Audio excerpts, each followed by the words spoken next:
이 말씀은 살아계신 하나님의 말씀입니다. 잠깐 기도하겠습니다. 하나님 아버지, 말씀 선포될 때 성령 하나님 이곳 가운데 성광교회 가운데 임하여 주시옵소서. 예수님 이름으로 기도합니다. 아멘. 하나님은 살아 역사하신 줄 믿으시길 바랍니다. 여전히 운행하시고 늘 사역하시고 늘 하나님의 계획의 때에 하나님께서 사역 그리고 계획대로 움직이신 줄 믿으시기를 바랍니다. 세상이 어찌 보면 험한 것 같아요. 그리고 지금 이제 투표 곧 있으면 우리나라의 지도자들 뽑는 시간도 이렇게 가까워 왔는데요.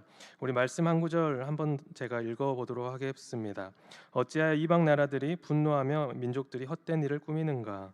세상의 군왕들이 나서며 관원들이 서로 꾀하여 여호와와 그의 기름 부음 받은 자를 대적하여 우리가 그들의 맨 것을 끊고 그의 결박을 벗어버리자 하는도다.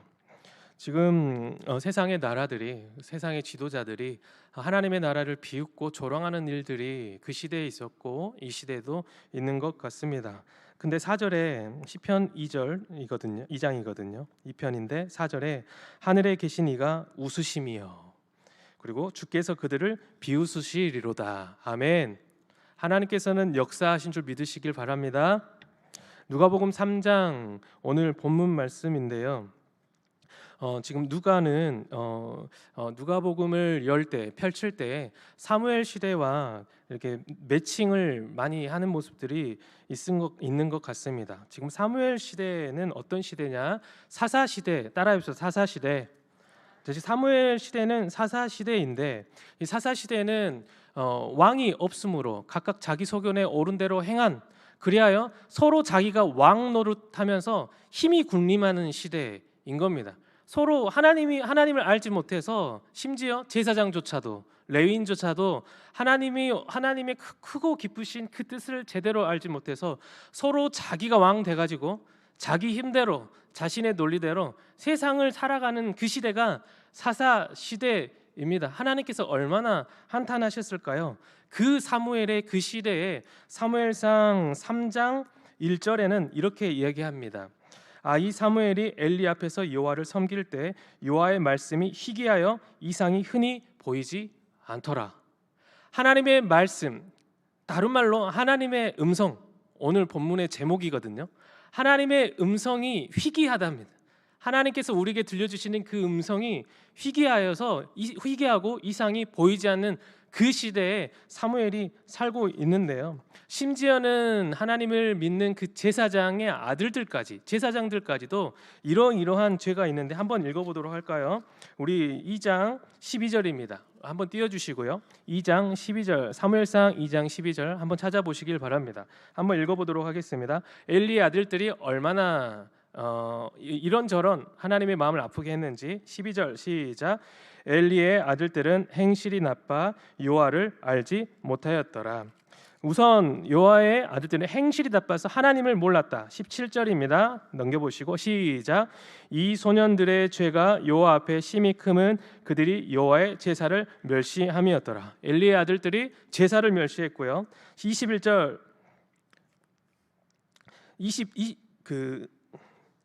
22절입니다. 22절 시작. 엘리가 매우 늙었더니 그의 아들들이 온 이스라엘에게 행한 모든 일과 회막문에서 수정드는 여인들과 동침하였음을 듣고, 하나님의 엘리의 아들들이 회막문, 교회에서 봉사하는 사람들과 함께 동침한 이야기들도 있을 것이고요. 25절 시작.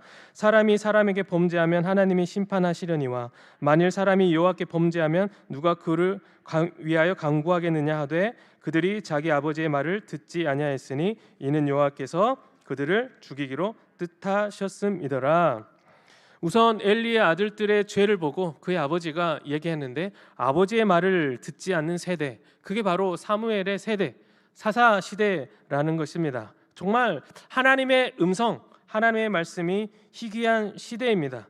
그때 어떤 일이 있었을까요? 한 번만 더 찾도록 하겠습니다. 사무엘상 3장입니다.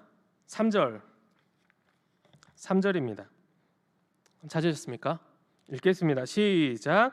하나님의 등불은 아직 꺼지지 아니하였으며 사무엘은 하나님의 궤 있는 여호와의 전안에 누웠더니 하나님의 말씀이 희귀할 때, 음성이 희귀할 때, 이상이 보이지 않을 그 시대에 하나님의 등불이 아직 꺼지지 아니하였다고 합니다. 그리고 그 하나님의 전 앞에 누가 누워 있었습니까? 누가 누워 있었습니까? 사무엘. 우리가 이 시간에, 이 세상이 혼란한 이 시기에 우리가 하나님의 전 앞에 기도하며 엎드릴 때 하나님의 음성이 들릴 줄 믿으시기를 주님의 이름으로 축원합니다. 소원합니다. 그리하여 여호와 하나님께서 사무엘을 부르십니다. 사무엘아, 사무엘아. 그러면서 사무엘이 대답하죠. 그가 대답하되 내가 여기 있나이다. 이 밤이 하나님의 음성이 들리는 밤이 되기를 원합니다.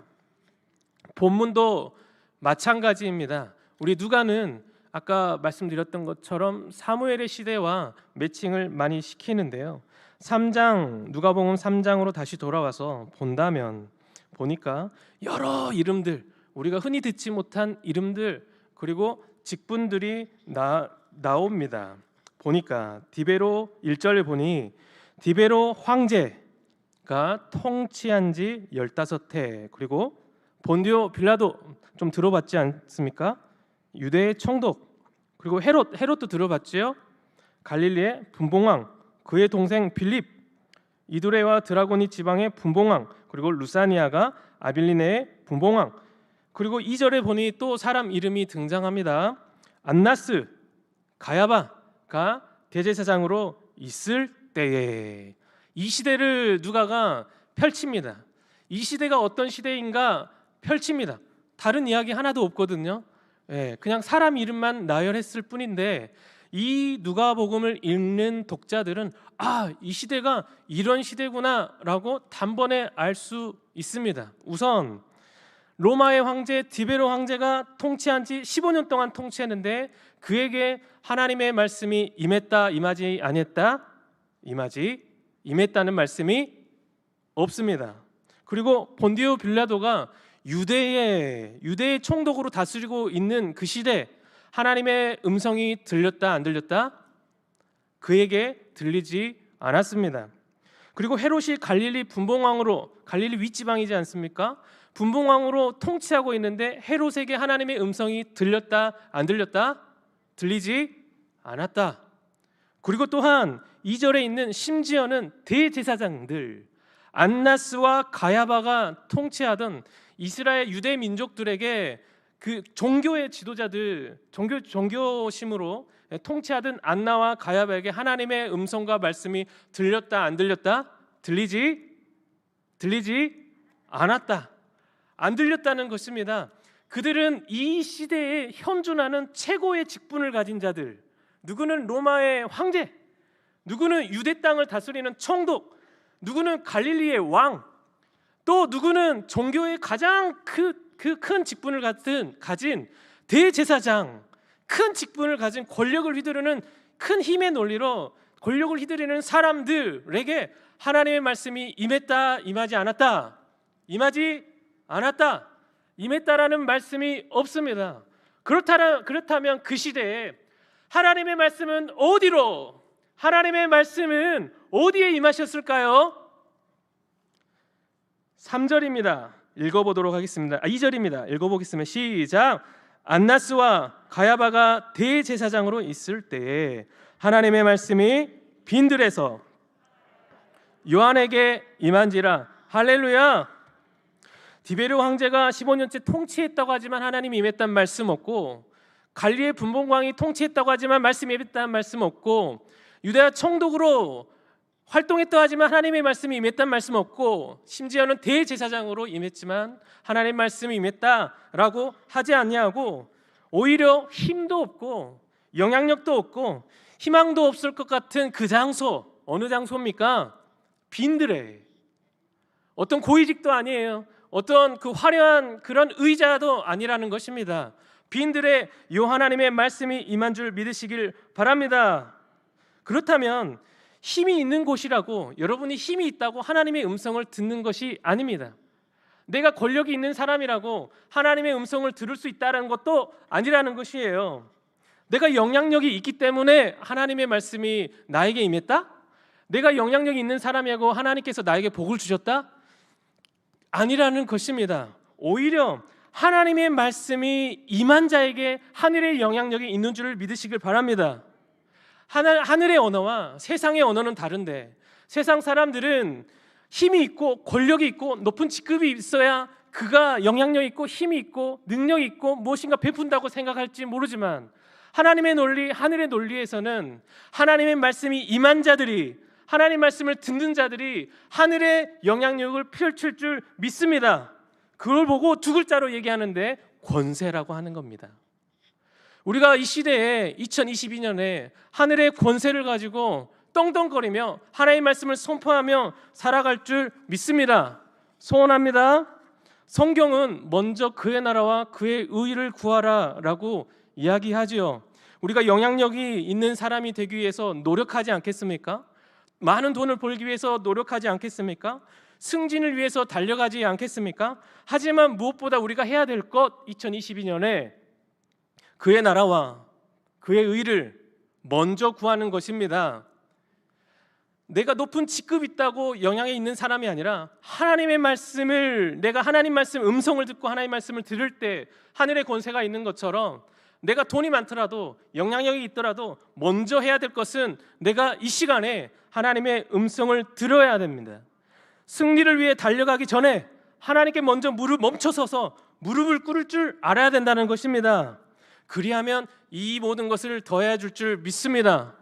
혹여나 우리가 생각하는, 세상이 생각하는 이 모든 것이 더해지지 않을지라도 이것 바울의 고백과 같이 우리가 그 자체로 내가 부할 줄도 알고 가난할 줄 아는 그런 능력과 권세를 얻을 줄 믿습니다. 성전 불을 꺼트리지 않고 그 사무엘이 머물렀던 그 성전이 여호와의 여수 성광교회가 되기를 축원합니다. 세상의 힘의 논리대로 군림하고 우리를 조롱하고 있는 저 많은 사람들이 있을지라도 하나님의 음성이 임하는 그 빈들이 이 성광교회가, 그리고 이 금요기도회가 되기를 소망합니다. 그런 마음을 가지고 오늘 이 시간에 함께 기도하기를 원합니다. 기도하실 때 하나님 음성 임하게 하소서. 저 다른 거 필요 없습니다. 무엇보다 먼저 하나님의 음성 듣길 원합니다. 이곳이 빈들되게 하소서. 내가 높은 지위가 있어서가 아니고 돈이 많아서가 아니고 건강해서가 아니고 내가 지금 이 순간 주님의 음성을 듣게 허락하여 주시옵소서 라는 마음을 가지고 기도에 임하시기를 바랍니다. 잠깐 기도하도록 하겠습니다. 살아계신 하나님의 음성이 지금 이 시간 우리 가운데 빈들에 울려 퍼지기를 원합니다. 내 마음이 가난하여져서 하나님의 음성을 듣고 하나님의 말씀을 들을 때 나의 심령이 변화되게 하여 주시고, 하나님 이 어지러운 세상 가운데서도 하늘의 권세를 가지고 세상 가운데 복음을 선포할 줄 아는 내 자신을 될 수 있도록 주여 허락하여 주시옵소서. 혹여나 세상의 원리, 세상에 군림하고자 하는 나의 마음 뜻 있다라면 하나님 회개하게 하시고 하나님 마음의 뜻을 품고 나갈 수 있도록 허락하여 주시옵소서. 예수님 이름으로 기도합니다. 아멘.